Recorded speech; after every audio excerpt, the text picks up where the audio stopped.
going on, guys? Cameron here with Canadian Gamer. I don't know how to start off this video. I don't normally talk about these sort of things on this channel. It's not really my cup of tea, but I was talking about this with another buddy of mine, and I thought I'd make a little video on it. I don't want to go too crazy on it.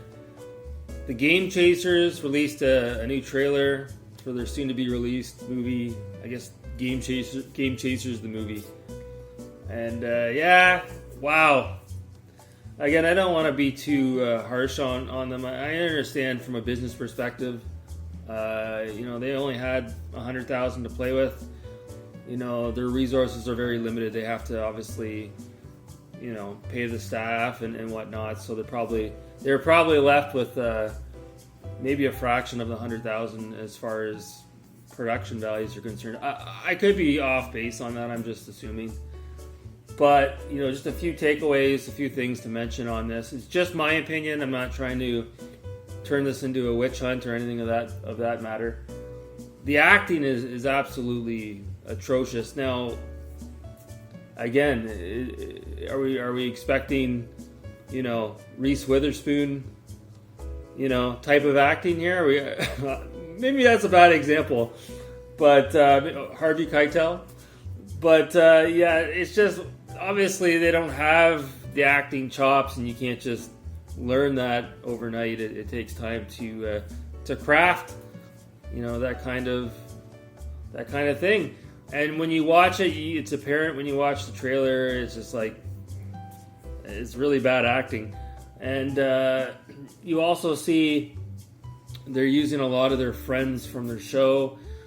I think they could have pumped the brakes on that a bit. I think maybe a couple of cameo appearances here and there, fine, but I think they sort of overused a lot of their friends from their YouTube channel, and it just adds to the cringe factor.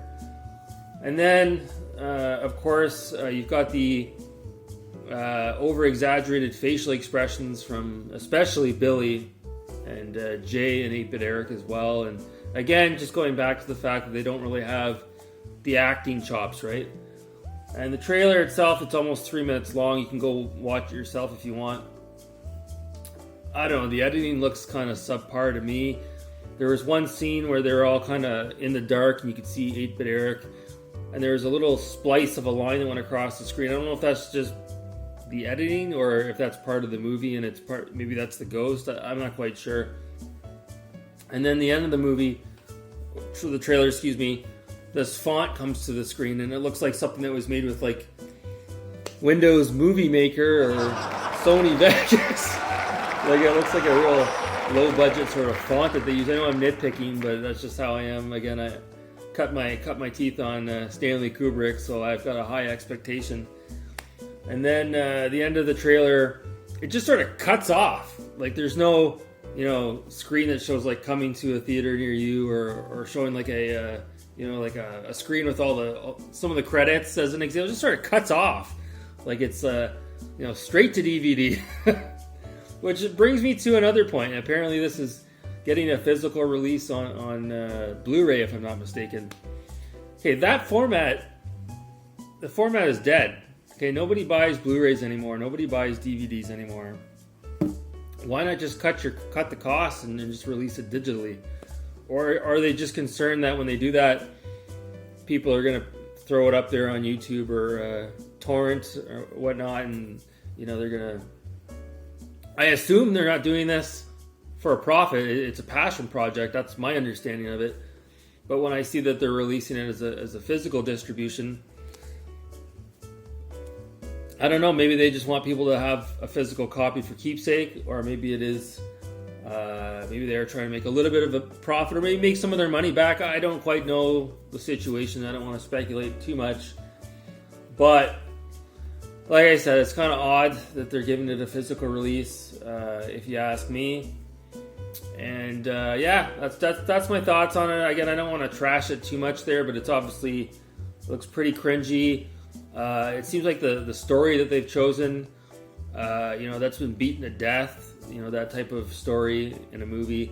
And the last thing I want to mention too is the whatever camera they use to film it with. it doesn't look like a movie. It looks like you're watching an episode of the Trailer Park Boys. Like it doesn't have that movie aesthetic to it. I don't know how to say it, but I was quite disappointed with the cinematography and the way that the camera looks. It just doesn't look good to me.